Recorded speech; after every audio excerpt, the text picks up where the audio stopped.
Well, hello and welcome to the eighth episode, almost the seventh, eighth episode of Free to Succeed.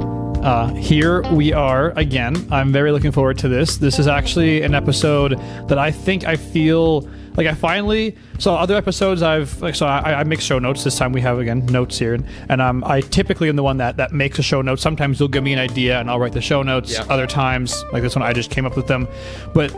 You know, like sometimes I'm just writing show notes for show notes' sake. This one, I didn't like. So how this came to me is I was actually watching a podcast, a Chris Williamson podcast. Just trying to fix that there. I don't think it's going to work. It's fine. So I was watching a Chris Williamson podcast, and he was talking about something right off the bat that just really resonated with me. And so I was like, wow, that was interesting. Regardless whether I had a podcast or not, I was like, this is something I want to write down anyway. Yeah. And so I wrote it down. It was kind of like this one of those like organic moments where you just kind of like quickly go to your notes and want to write something down moment, which was really cool. Mm-hmm. And I'm hoping to kind of just kind of like whenever because like every now and again you get those moments in life, but we often don't write them down.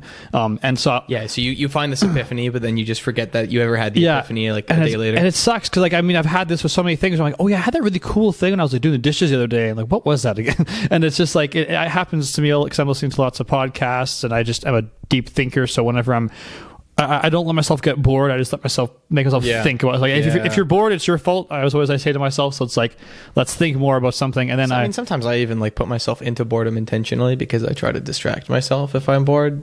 Well, that's a very common thing, and that's why people, I think, today are often generally less creative because they're always distracted. It's like, when does your brain have time to be creative? Yeah. Well, this is actually kind of leaking into what we're going to talk about today, so this is perfect. But so basically, to start off with, what they were talking about was kind of like the type A personalities versus the type B personalities. Yeah. That's kind of the general thing.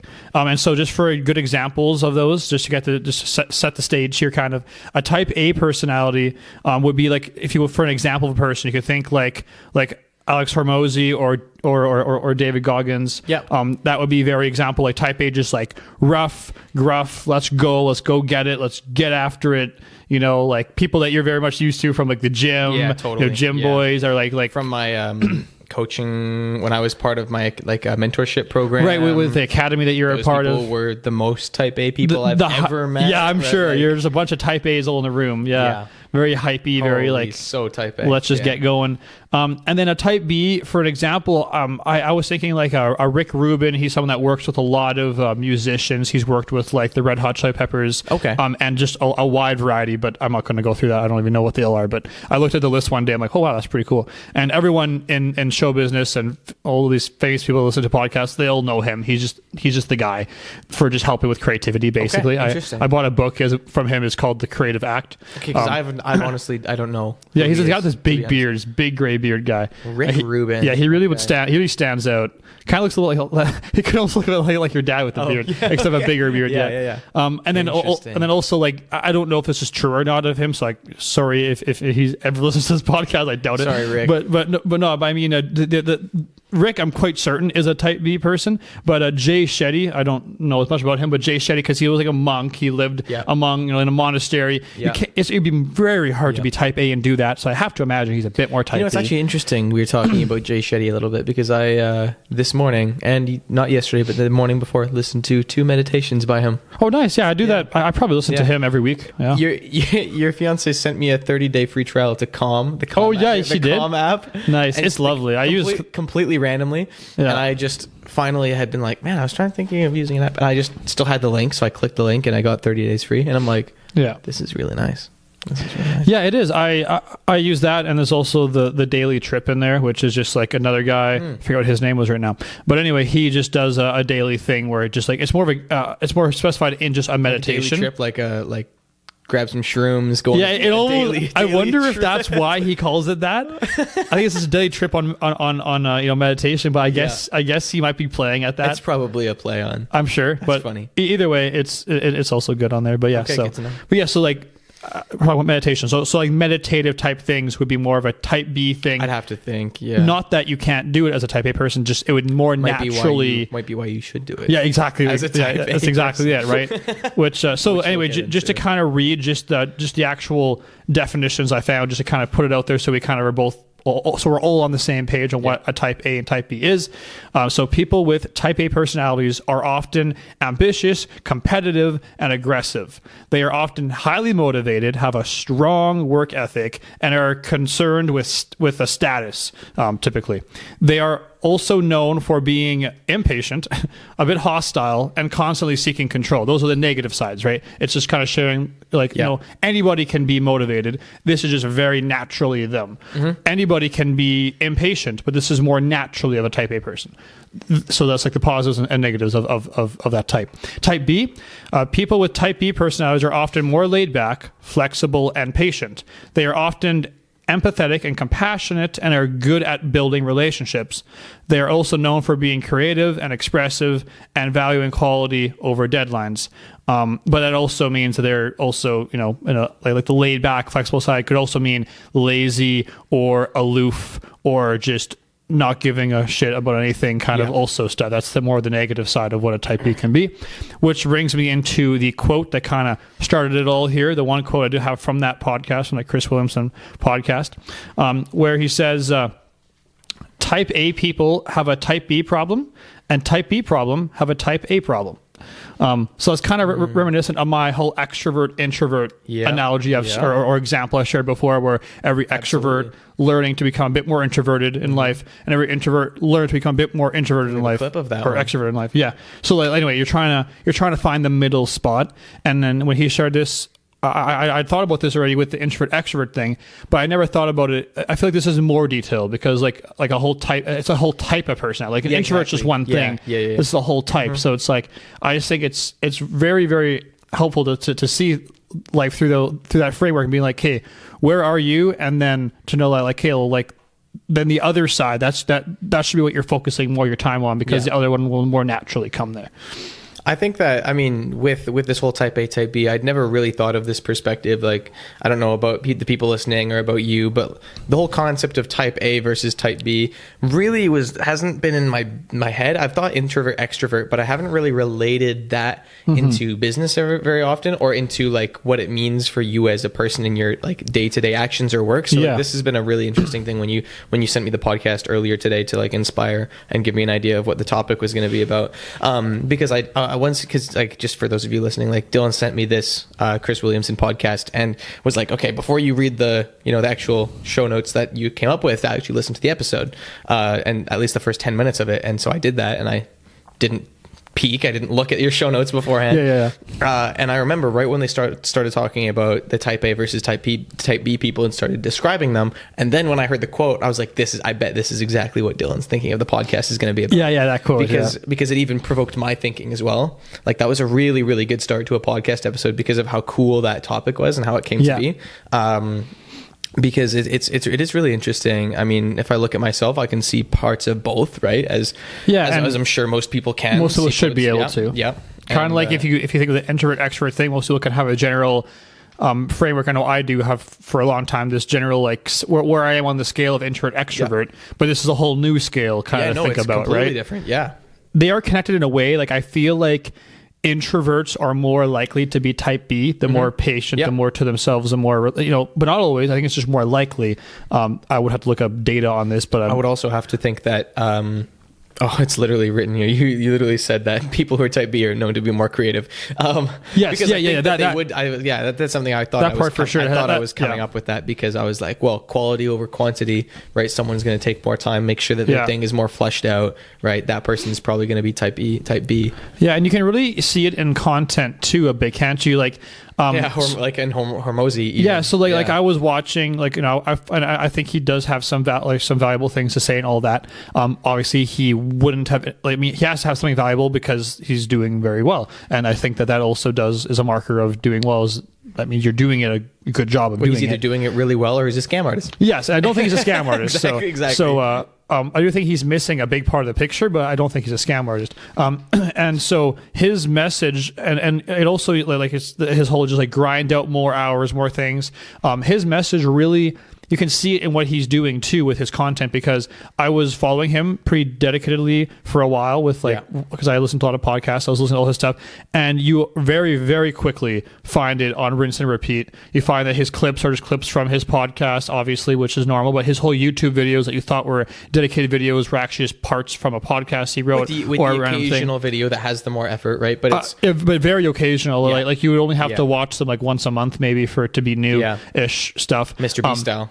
Yeah, exactly. Whereas like so like Mr. Beast would be an example. Okay, he's very hardworking, so he probably is type A, but he does put that type B mentality. The creatives who create a type B content, and he just does it as the type A man. Gives it crazy amount of time for each episode too. Yeah. So that's where he's a good example of maybe someone who is type A, but he knows he is in a way, maybe not consciously, but he somewhat knows it, and he pushes himself to make sure that he doesn't just hurriedly go through things. He actually takes a lot of time on everything. And that's but why I think that comes into play where it's now about the people around him creating type B content that's very quality, because he's not coming up with it. I mean, he's probably getting... Well, he says that he does. Well, I thought... He claims he has a book where he's written like 3,000 ideas, and they just go and they pull them out. In my head, what I had heard was that he had a team of people who came up with ideas, and they'd go through them every day for like an hour, and they'd... Yeah, but to me, from what I thought he said he has way too many ideas, and he's written them all down, and he keeps adding to that list, and then these people go through that list, and they pull out ideas,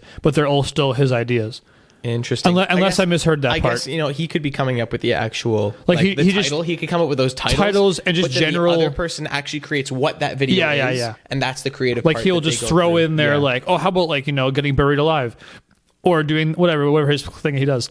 He'll throw all those ideas in there, and then someone else will look through all these ideas, and start to see if it's actually creative. Supposedly, he has like thousands that he's come up with. I believe that. I mean, obviously, it started off with him, right? And he probably takes hours of his day, especially in the beginning, where he would just write things down. Like you can come up with a list of random ideas of things you could do. Of course, you can come up with a list of 100 in like a day if you really tried. So it's not that unbelievable to have that. I could totally come up with 100 video content ideas, not scripts, ideas. Just ideas, and he has like thousands of those. 100%, yeah. But yeah, then just taking the time on those. So that's where it's like you come like a type A person is one that would just put up a million ideas, but then the type B person would be more the one that would actually sit back and look at that idea. And now when I say that, I also mean that you can be both, is what I'm kind of trying to get at here. Like the goal is to actually find that middle road so you can be strong in every area. And the way you do that, I think, is the same way you do that as the extrovert introvert thing. It's like, if you're an extrovert, you don't need to make sure you really, I got to make sure I put in the time to see people because I'm always by myself. No, you're always seeing people. That's just a given. So you need to schedule time to be alone. It's and so when you were naturally talking about who you were going out to see later today, and I was like, yeah, because you always want to go out. Yeah. It's natural. The unnatural be like, hey, how about today you you don't work, you don't go see anyone, you actually do some writing, relax, whatever. I don't know, watch some kind of interesting video about something, or just chill and play games or whatever. Yeah. Just do something that would be more laid back and chill would be your thing. That would be your version of unique. Whereas for someone else, definitely like my wife Cora, who is she would definitely have to plan, and she still does need to push herself to actually plan to go and see people. So you focus on the thing that you're weaker on, which makes sense. And the same with this type A, type B thing. You have to right away just think about where you're at on that scale, and then be like, okay, acknowledged. I am more type whatever it is. Cool. That's good. That's not all that you are. It's just a general framework. Some people might criticize this and think, well, what's the point of putting, I don't want to put a label to what I am. People listen to me like that. I know I'm a bit like that. So I know maybe other people like that as well out there that don't like too many labels. I understand that point of view because you're trying to look at it and be like, oh, that's entirely me. It's like, no, it's not entirely you. It's just maybe a bit you. And because you can acknowledge it's a bit you can then acknowledge what you need to work on, and therefore it gives you a direction of something to work on, rather than being completely clueless of what needs to be done in your life. Like if you really just can't be like, okay, I just don't know what I am, you just have no idea where to go with your efforts, with your what to focus on. But if you do know where you're at, okay, well, you know what? If I'm a bit more type A, that means I need the message of how to actually chill, how to actually relax. It genuinely baffles me how many people would hear something like this from one of us. I don't know if you've ever had this where you're having a conversation with someone who certainly doesn't know about this type of thing, right? And you maybe mention it, or you talk about how, say you're going out for coffee with someone you haven't seen in a while, and you're talking about, oh yeah, I was listening to this really interesting podcast about like type A and type B people, and they're like, oh, like what is that, right? And then you told them about it, and they just were like, yeah, I should totally do that, but like, they're thinking I should be more type A or type B, because you're acknowledging it for yourself, and you're like, yeah, I'm trying to be more type B. I'm trying to spend some more time with myself. I'm trying to do this and that. Like I've recently stopped doing this so that I could take more time for me, right? And they're like, yeah, I should do that, and they just like never do anything, right? It's like, have you ever come across people who, they just don't seem to actually make the change, even though they just like refuse to acknowledge what they would need to do to become different? Yeah, I came up with a whole framework for and it's actually for a long time I pushed myself to never use the word should, just ever. Like it's just, and I still kind of agree with you've actually ingrained that into my brain, because I still do that. I use it now, but I use it with that in mind. You have no idea how many times I've texted the word should in a message to you and then deleted it and changed it to could or yes. Yeah, so this is an older idea of mine, but I think it's a really true one. I don't know where it came from, but basically it's like, if you're saying should, it came from because I always said should to you, and you got tired of me saying. But not just you, but so many. I remember a conversation with someone else I'm thinking of right now that we both know, but it doesn't matter what their name is. But no one else will know who they are. But but another friend of ours, and then they were saying should all the time. Oh, this was such a funny conversation. So I was talking with them about this idea about how, like, the word should, it's just like it's such a word that lacks any direction, because it doesn't mean yes or no. It just means I should, which therefore is like that guilt thing. It's like, I'm going to guilt myself for a second here in the hopes that I might do it. It's like, well, that's never going to work. And we all know that guilting yourself or anyone, like guilting someone else and trying to do something that if it does work, it works only very short term, never works long term. Typically it never works at all. And so this whole should mindset is guilt driven typically, and just lacks any real direction or power. There's no power behind the word, oh, I should do that. There is power behind the word, I could do that, a little bit, because like, oh, I could do that. Acknowledging the fact that you have the ability to do it. Yeah, that's a could do that. That's better. And then there's obviously I will do that, or I won't do that, but maybe at some point I will. And you can say why or what you're. That all those things work, but just the word should. I don't see an example of where you need to use it. Anyway, so I was kind of explaining that, and then this person, as I was doing this, they were completely agreeing with me, like, oh yeah, I should do that. No. You just did it. She's like, oh my goodness. I remember this I remember this story. I'm pretty sure I know who you're talking about. And then they're just like, and I can't remember if they did it once or if they actually did it twice. It might have been that we kept talking about it, and then she said it, but then the third time it had happened, it was like, they recognized, like, oh, I mean, and then like, I will try that. Yeah. It's like, but why do you think people are like that, in the way that they just decide that, does something just not go through in their brain with them? Do they just not care about change or growth? Like, is it like in this situation, why they said the word should again? Yeah, well, it's or just the whole general thing of people being like the general thing, even. Yeah, because like in this example, it's just a habit, and and that's where I'm like, it's not all about the language; it's actually about the action too. Exactly. So I don't know what I still think that the message got to them. I would like maybe ask them one day, hey, you remember this conversation? They're like, yeah, I do. I still think about it, right? And so like that, the message may, and they may still say use the word should a lot, but they may think about it now. That's kind of where I find myself. I say the word should, but I think about it now whenever I say it, and I say it mindfully. I typically say it when I actually have the intention of like not knowing. Like I should. I don't know if I will yet. I haven't really decided. And as long as you acknowledge that kind of thing, then that's okay. I still generally think it is a good challenge to just not use the word, probably, but you just have to change your vocabulary quite a bit and a lot of habits. But the general idea is pretty simple. I think people are just, and I mean, people, I like to include myself when I don't like to say like, you people out there. Yeah, of it's course. Like, we all tend to want to do the easy way on anything we can, and we want to make any interaction as easy and pain-free as possible, and the word should is a great way to just agree without caring and care without caring and say you're gonna do it without actually caring. It just is a nice neutral stance that you can take on any idea, whether it's a conversation and you just want to kind of say you should, or whether it's to yourself, because sometimes you say it to yourself, like no one's around, but you're just listening to a podcast or something. Yeah, I should do that. You say to yourself, right? It makes you feel good about yourself. Like, oh, in the moment, It's like, yeah, you know what? Yeah, I should do that. Gives you the sense of like maybe I'll actually do that. I know I won't. It's kind of like when you buy a cookbook. We were just talking about this. Like, cookbooks are the number one most purchased, least read book. So it's like it's a book that's purchased the most that does not get used. So like basically what that means is it's just like a useless book that looks nice on your table and it looks pretty at the store. It's this shiny object, and then you go and you buy it, and you're never going to probably use it. It's kind of like a home gym or whatever you want. Like when people go and they buy the elliptical machine for the basement, you know. Yeah, they bought it because they were motivated in that moment, and they used it that first week. They were never going to be motivated when they needed to use it. So like, and my parents did that too. When we had an elliptical machine in our basement my whole life. I mean, it's exactly what I do when I sign up clients. I tell them, I'm like, I honestly don't want you to go to the gym right away. It's like, you haven't proven to me that you're going to be consistent with anything, right? Why would I tell you to go spend all of your money on a gym membership and then now you're going to fall off? Prove to me that you can start to show up 2 days a week at home, and then maybe we'll up it to 3, and then maybe we say, okay, you know what, you're doing pretty good. Let's get a gym membership because you know how to do this. Yeah. But no one starts there because it's the same thing. I wouldn't tell someone at home, oh, you don't have like an elliptical? Go buy a cardio machine, right? I wouldn't tell them to do that. It doesn't make sense. Yeah, it's just that should mentality. I should do this. I should do that. But should does not bring change. Nope. And you have no idea how often. Even it's funny. Even in some of my consultations with new clients, I talk to them.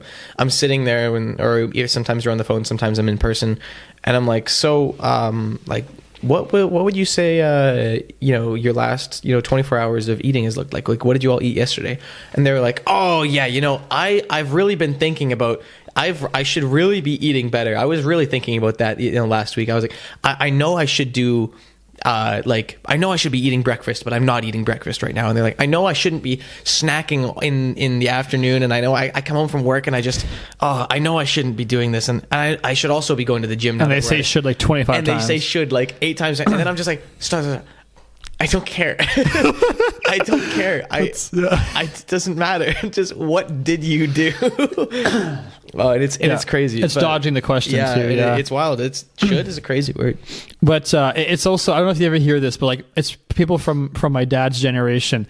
They say this a guy thing. You ever hear that? Like, oh, if only a guy would, Give me an example. So it's like, oh man, they say it could be almost anything. Like it could be like we're talking like some guys are talking about this new thing, like I don't know, like if only a guy would invent this, like if you had no, but like it's a thing you could do, but like just a guy would do them, like what guy though, right? And that's why I always make fun of my dad, and he hates it, his friends and whatever, they get annoyed with me, but like me and Brett both do it. It's like what guy? It's like, oh, if a guy would, I don't know, buy new shoes that do this, have nice support for your arches or something, and be like, oh yeah, a guy should do that or something. Oh my gosh, yeah, it's just I know what you're talking about. I don't have the best example. It's been said so many times that it's kind of blurred all into a big ball of just 1,000 things people have said, and it's hard. So it's funny, we have so many examples, you can't think of one.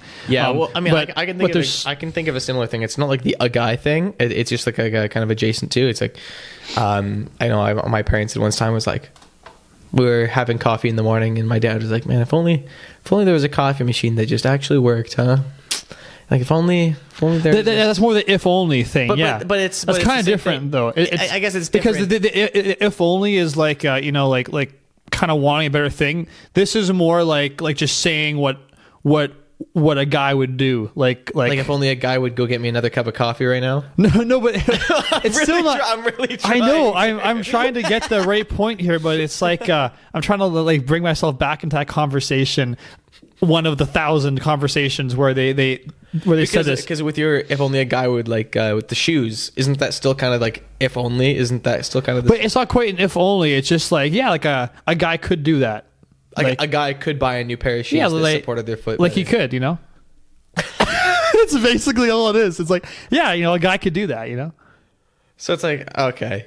It's just kind of like It's not even. Here's an example. So if at the cabin, your water jug ran out, and your dad could be like, if only a guy would go uptown and fill up that water jug.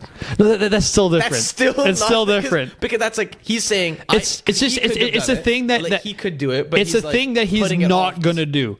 Like but in the water jug, he is gonna do, right? But what it'd be like a guy could go hot air ballooning, like something like. That's why I'm having a hard time. But it's just like something that they're not doing. Like I think that they're not. That's where it connects to the whole should thing, right? Yeah. So it's like the should thing is like a thing you're not gonna do. It's not like I wish I had this, and maybe they'll actually get a new coffee maker, or I wish someone would do this for me, but they're gonna go do it eventually. It's a thing that they're just not gonna do. So it's like a guy would start a business. Yeah, I know a guy could though. It'd be like a guy could, No, you've what you're talking about. I've never heard in my life. It's just talking about how it's just how like guys talk. They're just like going like, yeah, I know, like a guy could totally do that. A guy could. Okay, so if I was saying, So if I was saying, if I wanted to go, I'm gonna go skydiving, you'd be like, a guy could go do that. Yeah, because you're not gonna do that. Except we would both be talking about how a guy could, but it's not you or me. It's just some guy. Yeah, but I'm saying I would, but then you're saying someone could do that. It could be like that, but how I'm talking about it is just like we're both we're all on the table. We're talking about like how a guy could go skydiving. Like we're all never gonna go skydiving, but a guy definitely could. Okay, I'm getting close. That's basically it. Yeah, it's not a very intelligent thing. So the reason why it's confusing is because it isn't very intelligent. I'm trying to understand it as I'm talking here because it's never made sense to me. But this whole should thing kind of reminds me of it. I'm like, I think I'm onto. I think they do that in the same way that we say should. It's just a guy could kind of. It makes interesting conversation piece. It's a thing that could happen, should happen, maybe it'd be good for you, but we're not going to. They're not even acknowledging that as good. It's just saying that a guy could do it. Yeah. Okay. I'll leave it at that. It's always about something that could be better, but it's not. That's usually what it goes to. That's why I said the whole shoe thing. It's like, yeah, that it would be better if I got those shoes. Like a guy could do that. Yeah. But like, I'm fucking not gonna do it. Yeah. Okay. Yeah. Right. Yeah. Just to put it in exactly how they're thinking when they're saying it. Probably. Yeah, touche. Okay. So yeah. Okay. So it's a thing that's not going to happen. It's the whole should mentality. But anyway. So going back to the type A, type B thing, something else, and they kind of touched on it in the podcast too, was like, I mean, I don't know, maybe it's just my YouTube feed, but I feel like people watching this podcast are probably people that go on YouTube, are probably people that will watch and listen to podcasts, hence they're watching and listening to our podcast. Yeah. So those type of people I'm talking to now, not the people that don't do that, they're receiving this message a lot, and maybe you're different, but this whole like message to people who are type B, who are like, get up, get going, you're lazy, you're not doing enough, you need to do more. Hermosi says you suck, go do more. Message. Or David Goggins says go do 3,000 push-ups. Like whatever it is, like that is the predominant message, is it not? Or am I wrong with that? I think type A people see type A content and type B people see type B content, and that's why they need the other one more, right? Because what you're kind of saying is like you're more type A, right? I don't know if I am. That's kind of where we can get into that, I guess. But like, let's say a conversation. You're leaning type A, right? Say you're leaning type A. You're probably going to get more type A content. You're probably going to be advertised more type A type things. You're probably getting just being an entrepreneur. They will assume it. Yeah. And so because of your now presumed job of an entrepreneur, you get type A. You get type A. I get type A. I get so much type A. I mean, if we're talking purely about YouTube feed, like I actually do end up, I have a lot of like fun stuff that I watch on YouTube. Yeah, but I've tried to create my YouTube to be a separation. But like there's a ton of people who they're just like, man, they go into this like winter arc mindset, and then all of a sudden they unfollow all of their fun accounts and they just follow all these like Motiversity on Instagram, and now all of a sudden everything in their feed. I see what you're saying. So when I say type B in this way, I more so mean giving the message to type A people that, David Goggins would be giving to type B people. So let me give you an example. So like David Goggins would be all like, you need to get up at 4 a.m. You need to go. Yeah. I need to hustle. Right? Who's going, you need to relax more. You need to chill out. Okay, yeah. You need to just take it back a step. You need to meditate. You need to like go for that walk. I thought you were who's giving that message of like to actually get to that is also a thing that people need to do, like that chilling out, giving your brain time to think, giving yourself time to just relax. And that doesn't just, because to me, honestly, like for example, like watching really intense shows like Peaky Blinders with murder and crazy shit going on, that's not relaxing. Right? Like that's intense. Like I come out of that and your heart rate's up a little bit while you're watching it, and you're not like, your brain doesn't have free time to think while you're just watching Netflix. No, yeah. So I'm not talking about Netflix. I'm not talking about playing video games here, because that's also actually, it's actually in some ways like video games has been proven to actually make people smarter in certain ways, and it does work your brain very intensely, and with things like reaction time, things like quick thinking, problem solving. Video games do a lot of good things that way, but it's certainly not relaxing. We're talking actually relaxing. That would mean like going for a walk, and anything about in nature basically is a good starting point if you want to talk about where to start with. Unless you're getting chased by like a bear. Yeah, it wouldn't be as relaxing. But then there's also things like, you know, the classic, actually like taking the Calm app, doing a guided, because you say, oh, I can't meditate because I can't focus. Well, have you practiced? Like, have you like gotten a guided meditation? Have you been and tried it for a month yet? Or 3 months or even just a month, whatever. But have you tried it consistently ever? And I mean a guided one, because even I have a hard time without guided. I find guided very, very helpful. And so have you what I like ever to tried say that? Is whenever someone tells me that they're bad at something and that's why they're not going to do it, even though they kind of want to do it, right? Like if someone wants to get into meditation, but they're like, I can't get into it, I'm not good at it. And I asked them, okay, what are you good at? And they're like, oh man, I'm a really good basketball player. I'm like, were you ever bad at basketball? Right. They're like, well, obviously. And I'm like, okay. And I'm like, okay, well, now why aren't you going through that phase for this? That's actually really good.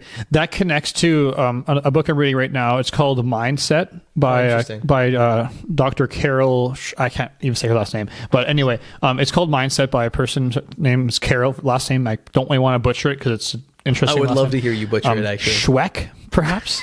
And it might actually be that. But anyway, if you type in something like that, you'll find it. So if you're interested, it's a very good book. And she talks about athletes, entrepreneurs, all kinds of people in that book, and about, well, the mindset is basically the fixed mindset versus the growth mindset. And so in that idea, basically, she's just saying how with oh gosh, my train is plummeting here for a second. So, okay, basically, the fixed mindset would be like, you know, you can't.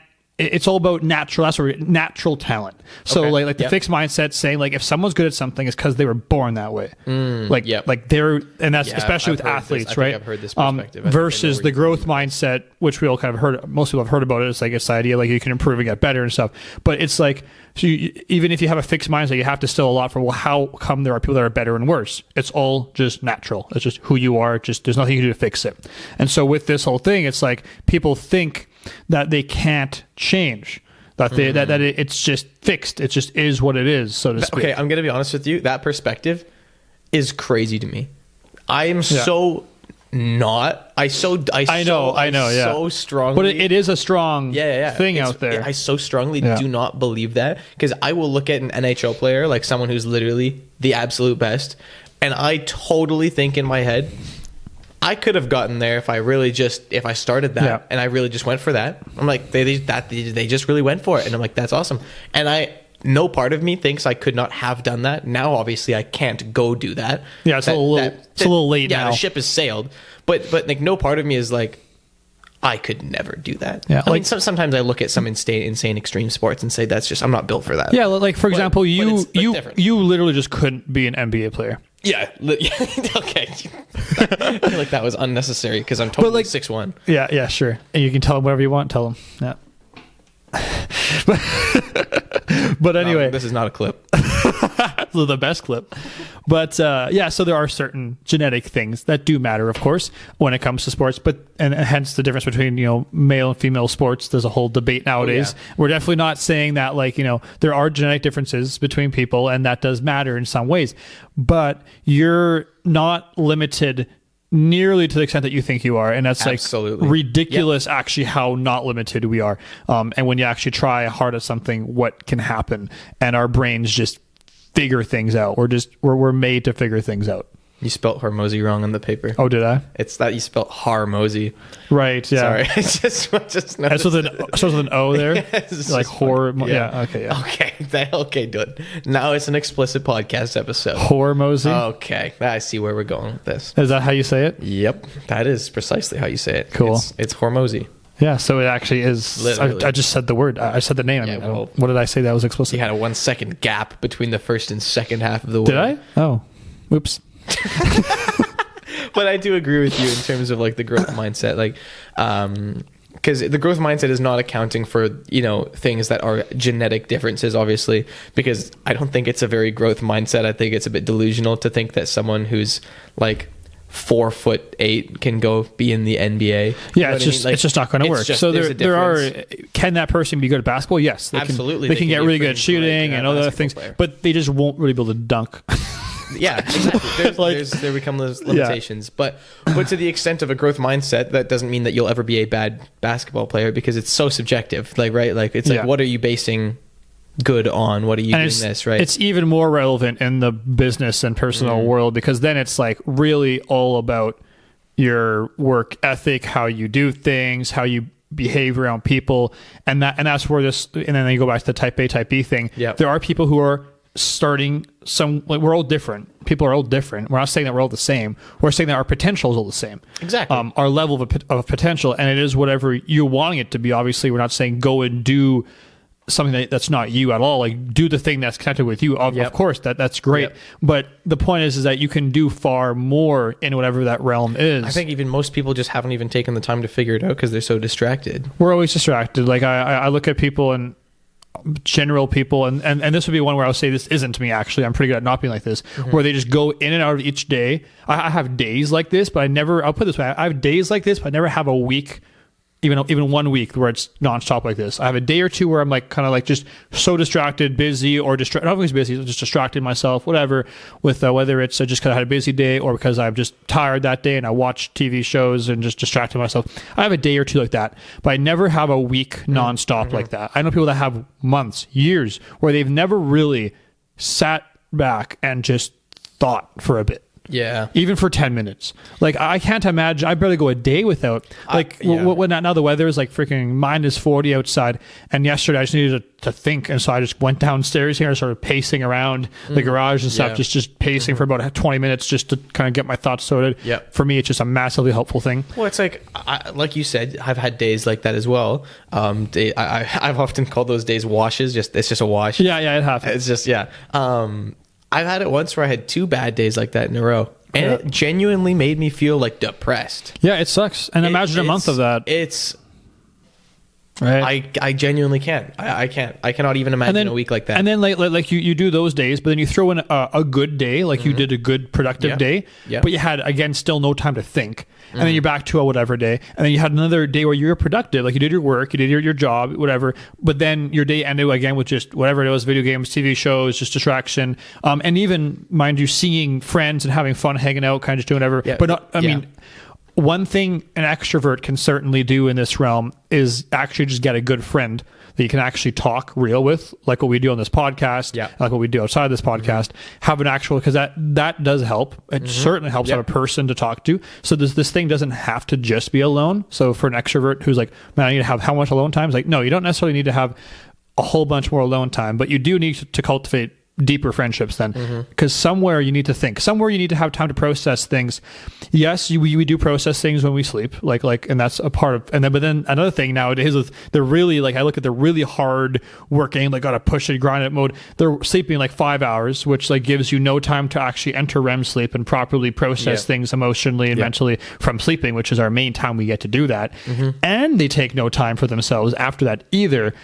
There must just be like a ticking time bomb inside of them that's just waiting to blow up. Like, I can't fathom how you can keep doing that on either side. Whether it's the hyper lazy person who's doing that from the state of like playing video games all night long and watching anime and like porn all night, like whatever, and then wakes up early for their job and just does that on repeat, or the hyper productive person who's like getting a lot of stuff done constantly. Yeah. They look better. This is kind of what they're saying too in this podcast. It's I know. Yeah. The one looks better. Like if we look at the guy who is really depressed and down for some reason, but you tell that he's up all night watching anime and hentai and all kinds of terrible things, and then he's all day long he does his job, but then he goes back to video games immediately when he gets home, and he'll see friends sometimes that they'll just drink or they'll play games or whatever, and then that's just his life, rinse and repeat. And and all of a sudden you talk to this guy and you actually get to know him a bit, and he's like, yeah, I'm actually pretty depressed. Be like, yeah, I mean, no shit. But then you talk to the same scenario, and in a way it is the same scenario, someone who distracts themselves by working really hard, and they obsessively work. They grind it out at the gym and then that would be physically better for them. So they'll look healthy because they're at the gym at 4 a.m. with their bros, whatever, and they're working out, and then they go to work. So they get up at 4 a.m., go to the gym, and they go to work at like 6:30, and they work till like 7 at night again. And then after work, they just like, I don't know what all these people would do. They go do their side project all evening or something. And then they go to bed at like 8. And then they wake up again at like 4 a.m. and they keep doing that. That's assuming that they actually have a good sleep. A lot of people will then end up crashing at like 8, and they'll scroll on their phone for like 3 hours, and then they go to sleep. But let's just say that they actually are pretty perfect and they actually do go to bed and still get decent sleep. Even still, it's like, well, that looks pretty good, and they'll be making more money, and they'll be doing better physically, and they'll look great, and then they're depressed. You're like, well, what's wrong with you? You're fine. And so that's why that person gets a lot more sympathy.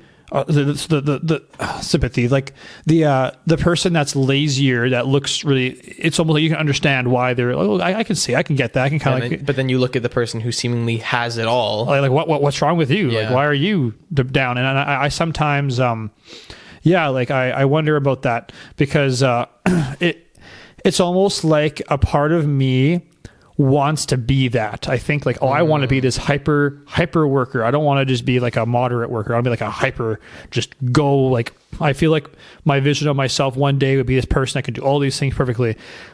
And then I actually sometimes, like I've been doing this week a bit, and like thinking like, well, like, I don't actually know if I even really want to be that person. So it's like, well, then where am I even really pushing for? And then that's kind of where I start to get this direction, like, hey, wait, but where, and that's why I was like, when you asked me, like, am I type A or type B? It's like, or like what am I naturally? And it's like, I wonder, like, what am I naturally? Like, I feel so confused. I feel so clouded by other opinions that have been thrown at me about things with this, that I just wonder, where am I in this? And we talked about our upbringings and how that influences it a bit. And like in my upbringing, I was very much surrounded by the mindset, and I feel like, maybe this is wrong, but I feel like generally people of the older of the generation, and like the boomers kind of generation, it's generally seen as like the epitome of epitomes of virtues is to be a hard worker. That's like what they always say. That's what I heard as I was growing up, and what I was taught. And so it's like, so if you're seen as a hard worker, then you're good. And then when you like every funeral I seem to go to seems to be like, they were a hard worker. Like that seems to be the number one thing. Compliment of compliments. Yeah, like the compliment. It's like, but like, what does it even mean to be a hard worker? Well, it's pretty clear in this. It means that they worked really hard physically, usually, typically at a job, crazy hours, or they were able to push through whatever, or on bad weather days, they would just go through it anyway and just like push themselves. Yeah, like I mean, back then the male masculinity was pushed into physical labor meant good man. Yeah. Some sort of ability or skill that was trades related meant like good. That's why like having soft fingers, right? It's like you're like a wimp then if you have soft. I mean, I remember the first time I shook the hand of that one guy from the cabin. Then it was like, you are below me. Yeah, it's like that. It's that mindset, and like it's tongue in cheek, joking a bit, but it is. And like these people I know, there's always a bit of truth to those types of things. But you know that deep down, like though they wouldn't actually push that on you in that way, because they would never, when you actually went down to it, they're like, no, I don't actually mean that, they'd say, but it's in them from somewhere too. It just it's been passed around, because I mean their fathers would have had it even more. Exactly. To imagine that their fathers would probably maybe there would have been people that you wouldn't have had as much fun with, or something like that, or maybe it was the grandparents, who knows. But it seems to just be coming down, and then I wonder, like, well, like, so like, have I been type A, or have I just been like feeling like I need to be more type A. Totally, yeah. Like I'm moderately, but I feel like I need to be way more, but I really need, or am I actually just a bit more on the lazy side and need that message, but it doesn't really seem to resonate with me as much. But I'm curious about what your experience has been, because I remember you saying it's been a bit different when you were brought up, and you kind of had a different journey with that whole with my upbringing. I think generally speaking, being born with sisters generally makes your household more type B. Yeah, okay, that does make sense, actually. And so my whole household was type B. So growing up, it wasn't about this big professionalism. It was very like kind. It was very like, okay, gentle. It was very gentle. And so I was brought up more within that. And so I think that's why it's so interesting that I definitely do feel very type A. I feel definitely a lot of my struggles are honestly type B struggles, which is interesting, while also being type A. Like, I feel very similar to you, even though I definitely would be like, yeah, I'm type A. Like, if someone asked me, I'd be like, I'm type A, because me answering type B wouldn't make sense. Because if you look at like what I especially do, with your proclivity towards the gym, exactly, and my natural kind of like, it's just not, it doesn't feel like me as much. So I know for my health I should do it, but it doesn't feel at all natural to me. That is, I think, an aspect of why I wonder if I'm more type B than I think I am, and then definitely towards you being more type A. But right, and so, you know, with my upbringing being very type B, you know, you'd think, okay, well then Sam's probably just like a type B guy. But I mean, I've just totally done a 180 flip switch into becoming more type A in what I do in my career, in the type of things that I guess you could say like preach, right? Like in what I preach just discipline, habits, just like working on yourself, self-development, growth, right?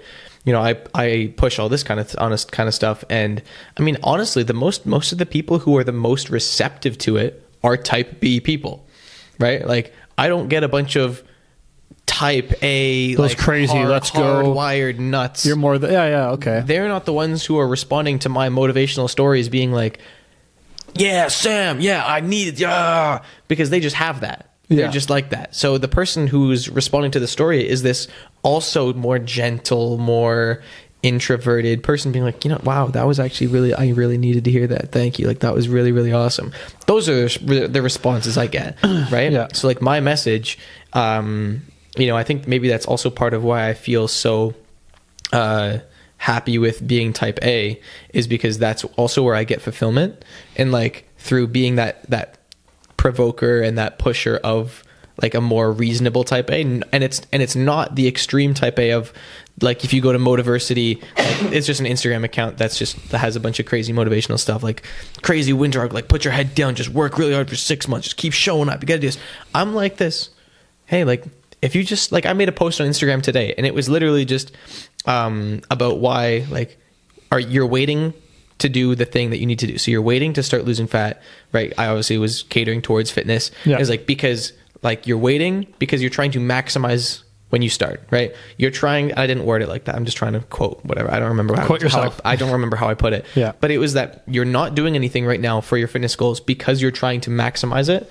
So it's like, do you need to maximize it, or do you just need to start, right? And so my message is very in between A and B, right? Well, it's good because you should strive for them in between. Exactly, so, right? And so like in this carousel post that I make with a bunch of different slides in it, I'm like, you haven't started, right? You know, you've had the idea of starting for a year. Like, you've wanted to make a change for a year, right? You've wanted to do this, but you haven't, even though you've been thinking about it. But that thinking about it isn't actually doing it. I'm pretty sure Chris Williamson also has a quote that's like, thinking about doing the thing isn't doing the thing.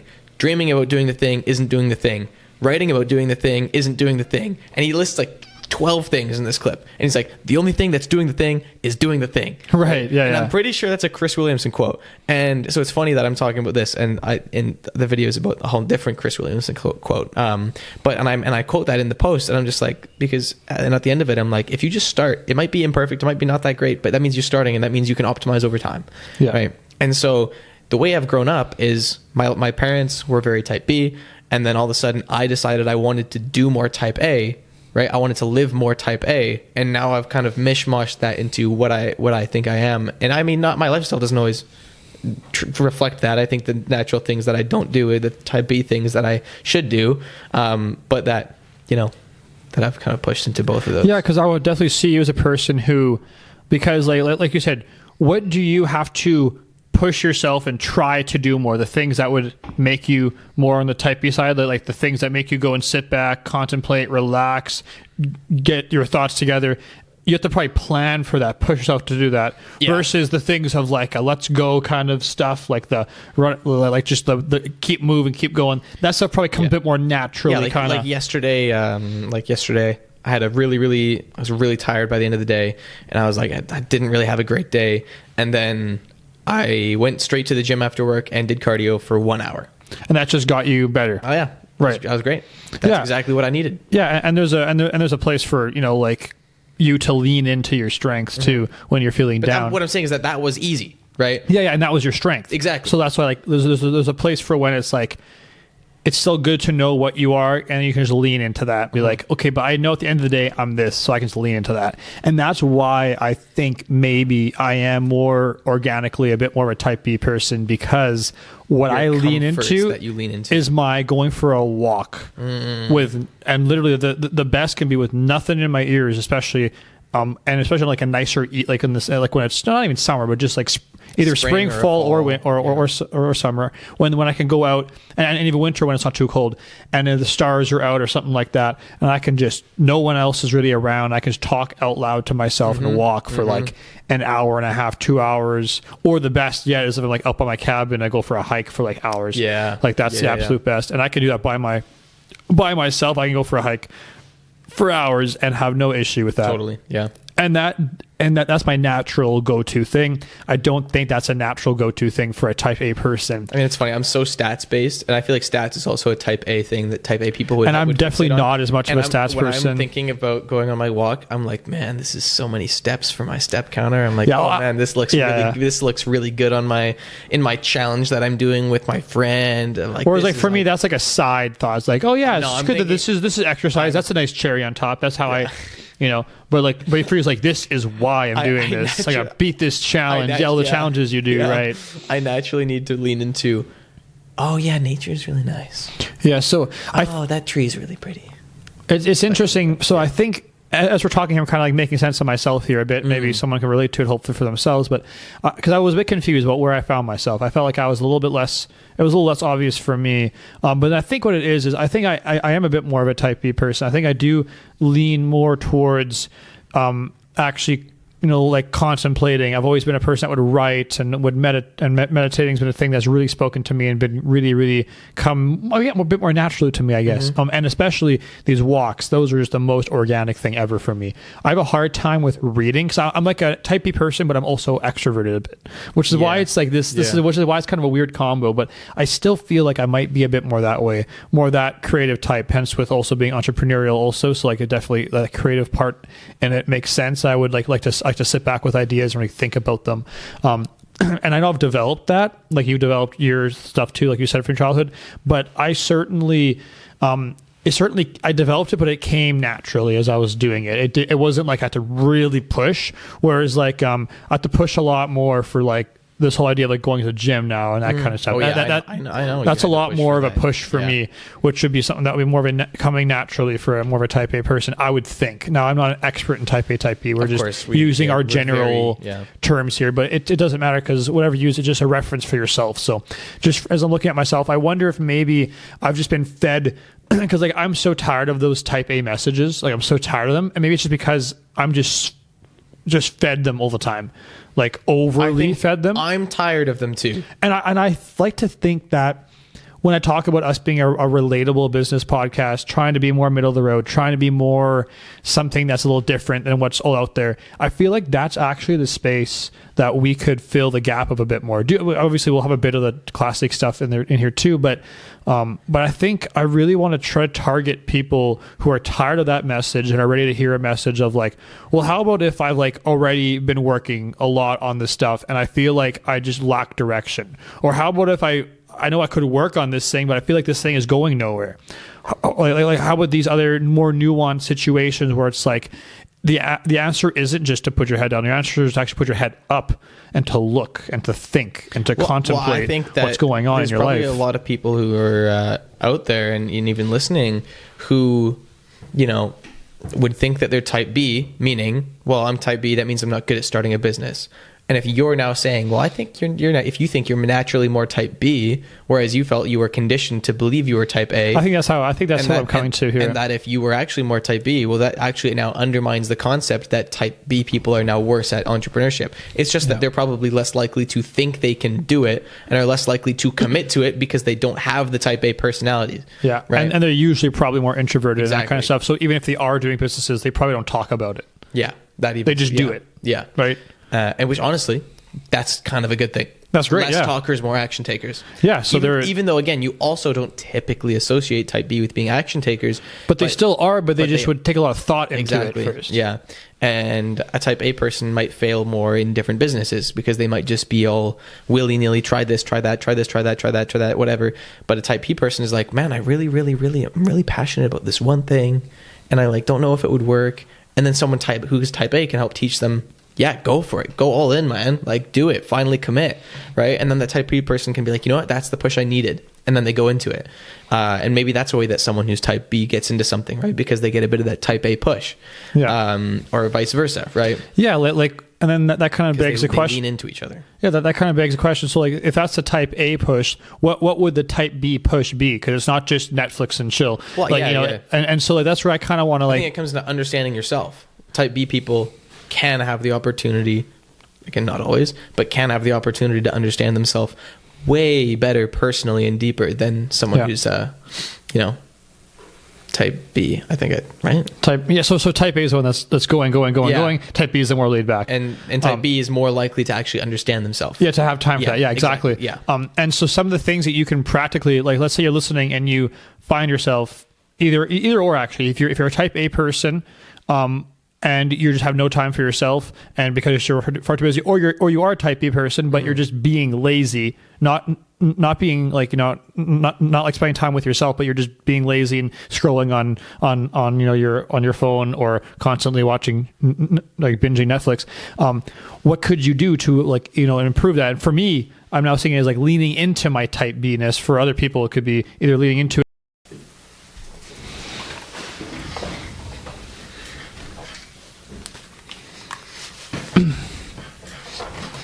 Good.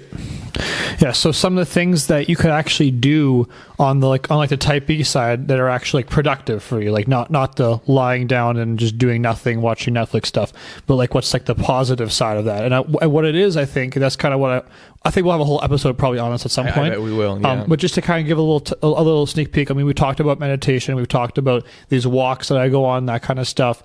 But there's also a simple one that I have, because creativity is kind of all about sparking. If you're looking at it from an entrepreneurial perspective, is how can you create creativity, right? And it's not something that you can just magically form out of the void. It doesn't just, and sometimes creativity just randomly strikes you at certain moments, and that's really cool. But there's an element that you can at least create an environment for it to be more likely to show up. So it's more likely that creativity will strike if you do this and this. And that's something I want to look more into. But one thing I know for sure that I've been doing for a while is I have a journal, an online journal, but you can have a physical one too, called my business creative sessions, I call them. Interesting. And I'll actually sit down and be hey, I'm having a business creative session. I want to spend some time being creative about business and just thinking about business stuff and being creative. So I'm still refining what that looks like. I want to do it more often. But it's a thing where it's where I came up with, all the ideas I've come up with in the last while of different, and I've tried all these different things I've tried, from the clothing business thing to the seasonings now. And I write about them, and I write about what that might look like and how, and now what I would do in hindsight to maybe found out push myself a bit more, especially on the clothing business, which kind of went nowhere, to push, okay, well, what would step 2 be? What would that look like? And step 3, and how is that? And then eventually I found out, you know what? This isn't actually a thing I want to be doing. And then I could have saved myself a lot of time probably. Totally. And gone in a direction that would have been more towards me. So that's also why you can, it's like the idea, you can let your thoughts die instead of you. That's why we think. And so same with ideas. You can let your idea on paper die rather than your bank account or all your hours of time you would have spent doing it. Yeah. You spent, instead of writing for I'd been 30 minutes or an hour, maybe I would have spent a month every week a couple hours every week. So maybe I would have spent maybe 4 or 8 or something 4 or 6 or 8 hours, whatever, something more a real amount of time, not like just half an hour or 45 minutes, like a real amount of time. And then over the course of that month, be like, yeah, I have a really good vision for what I'm now going to do, or it's like, I have a really good vision for now what I'm not going to do. Totally, yeah. And I think that's okay, especially if you decide that, though, that's time you're going to start delegating regularly, because not every idea that goes in, that you really go in on, is going to be a good idea, right? Yeah, and eventually, you know, if you start delegating time to be creative like that, it's going to lead you to coming up with ideas you absolutely wouldn't have come up with otherwise, right? Whether you use them or not, right? And if you have one idea that you use that ends up leading you to even more success, or that helps change your life a little bit, you know, out of the 10 ideas that don't work, even though you gave them all the same, you know, effort, the only reason you found the one that did work is because you gave the ones that didn't work the same effort. Yeah. Right. So if you start, you know, creating an environment, like you said, with this just intentional session, that you're going to come up with some ideas for your business. Right. And I'm even just thinking on the spot about like what I could do for myself. Right.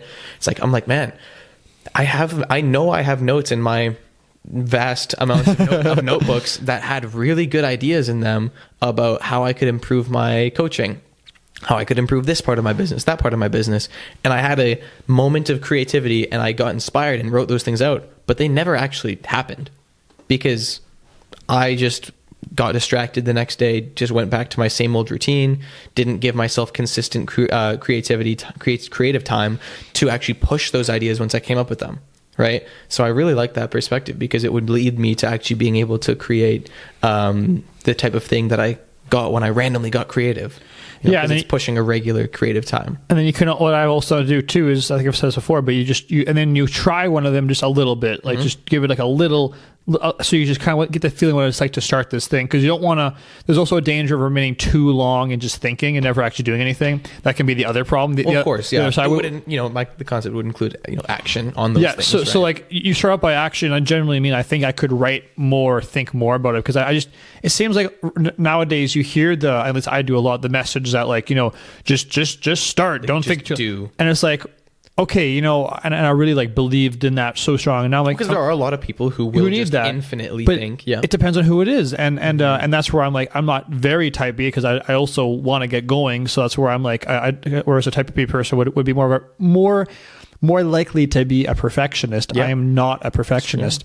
And so that's where I'm like, again, you won't line up perfectly in any category. It's because we're complicated humans. We're not we don't fit in one box, but you get a general idea. And for me, it's like, well, that message to me says like, you know, okay, well, either I should not try at all and just go, or I should try way too much and then never end up doing it. Like with the whole thinking, like try way too hard, with just thinking and just get everything figured out perfectly beforehand. Or I could just do a moderate amount. like why is that never an option? Why isn't it just like the guys that say just start right away? Is like, actually, no, don't start right away. And the guy's like, yeah, you're right. We should sit back and think about it for like a year. No, maybe not. It's like, how about we just, when we actually have something that really makes sense, we've actually asked ourselves some interesting questions about it, and we really have a good... I think our podcast fits this mold. I think so. Right? Yeah. We had the idea, we talked about it for a while. You know, we went to the cabin once or twice and just chatted for some evenings. And then all of a sudden we're like, okay, well, what happens if we try recording an episode? Maybe it's cool, maybe it's not. Maybe we don't do it. Maybe we do it. And then we did it. We recorded 3-4 more, and they were like, yeah, I think let's just keep doing this. Yeah. And it would have, and now it's like a released thing that's actually being consistently consumed by people. You know, they're looking at it, listening to it. And now, you know, we're posting about it, and it took months, but there was background action, there was background thoughts, habit. And I got married in the middle of all of this. There was chaos for that too. There was some distress. This would have maybe been a bit sooner otherwise. It would have been. I'm not at all concerned about that. It totally makes sense. But just that we had action, but through like methodical, you know, processes that took intentional thought. Yeah, absolutely. We went back and forth with ideas. You know, we decided to do certain things. There are ideas that we had that we didn't do. And all of that led to creative sessions, through your creative sessions, you know, coming up with inspiration for the podcast, you know, you bouncing ideas off me, and then, eventually leading us to now. So, yeah. You know, if you didn't have a creative session that maybe eventually had you come up with this idea, you know, if you didn't lean into some type B, right, we might not be doing this maybe more proactive type A type thing. Yeah, I would just have my head down and be doing my main job that I do, and maybe I would have made a bit more money in the short term. But then this might make me a whole new thing in my life. Yeah. Not just money, but also just a source of purpose and something I find interesting. And once you find that purpose, it might allow you to even go into existing businesses and expand them in ways that you couldn't have. Who knows? You were so restricted. You could not see the true fruition and the true result of doing something that opens you up to do more. There's so much, and that's a big part of what this is about. I think type A people tend towards just like the more monetary. What do I see? What do I see right now? What can I really change and see right now, right in front of me? Versus the type B, be more like, well, what's interesting and what is intriguing and where might that lead, and more thoughtful. And I do find myself more like that type of person. So I do think that is a bit more me. I really, as we're talking about it more, I do think that is more who I am naturally. And so it's an interesting thing, and both are valuable and both have their strengths and weaknesses. And the goal is the first question, ask yourself, just to kind of in conclusion here, where do you find yourself kind of in there? And again, like you saw, like with Sam, he had as a childhood, it was a bit different because of how you're brought up, but you kind of grew into who you are, and it's a bit more obviously type A. Whereas for me, I was almost more pushed, maybe the other message, the opposite of what you were, because I also was a house of more, I had a brother and not sisters. That may play a role, and just all the guy friends of my father and stuff too, just kind of that message that kind of is out there. So I had a different message, and so then that might have been interesting, but I kind of turn out as I'm here, like maybe I actually am a bit more type B, which is kind of a bit of a surprise to me. But whatever it is, try to play this. This could be a good journaling exercise or a good thought experiment. If you don't like writing, go for a walk and think about it, whatever works for you. And find a bit, and again, knowing that it won't be perfect, but a bit where do you lean towards, and then just see, okay, well, what am I working on? How can I lean into this as a strength, first of all, for what I like, go to the gym for that cardio when you need, when you're, for me, it's going for that walk. And then what can I do to improve on the other side to strengthen myself where I am weak? And I think that would be a really good place to start with this, how you can take this into action. Fully agree. And a great place to end the episode. So 100%. So thanks for listening or watching, and we'll be back again with a new episode next week. Absolutely.